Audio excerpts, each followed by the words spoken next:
નમસ્કાર મિત્રો, કે ચેનલમાં આપનું હાર્દિક સ્વાગત છે. હું દિનેશ સિંહ રાઠોડ. આજે આપણે જોઈશું મુખ્યમંત્રી ભૂપેન્દ્રભાઈ પટેલે ગુજરાત દીપોત્સવી અંક વિક્રમ સંવત 2081નું વિમોચન કર્યું.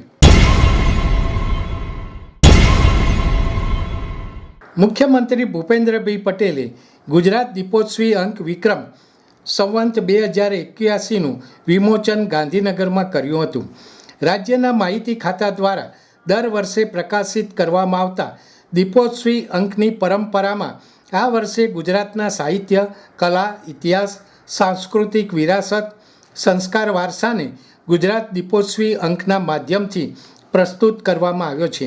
આ દીપોત્સવી અંકના વિમોચન અવસરે મુખ્યમંત્રીના અધિક મુખ્ય સચિવ M.K. દાસ, મુખ્યમંત્રીના અધિક અગ્ર સચિવ અને માહિતી પ્રસારણ વિભાગના સચિવ શ્રીમતી અવંતિકા સિંહ, માહિતી નિયામક K.L. બચાણી, અધિક માહિતી નિયામક અરવિંદભાઈ પટેલ સહિત ઉચ્ચ અધિકારીઓ ઉપસ્થિત રહ્યા હતા. આ વર્ષે ગુજરાત દીપોત્સવી 2081માં ગુજરાતના મૂર્ધન્ય સાહિત્યકારોની સર્જનશીલ કલમે રજૂ થયેલા સાહિત્યની સૌરભથી વાચક મિત્રોનું મન પ્રફુલ્લિત બને તેવા ચિંતનાત્મક વિચારો, કાવ્યો, નવલિકાઓ, વિનોદિકાઓ, નાટિકાઓ સાથેનો સાહિત્ય રસધાર પીરસવામાં આવ્યો છે.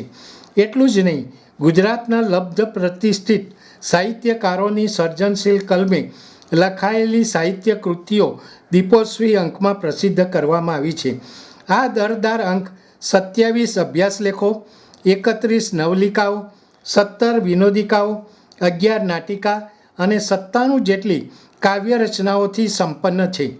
સાથે સાથે પ્રકૃતિ, લોકજીવન અને માનવીય સંવેદનાઓને અભિવ્યક્ત કરતી 51 જેટલી રંગીન તસવીરો અને મનમોહક ચિત્રો આ અંકને વધુ નયનરમ્ય બનાવે છે.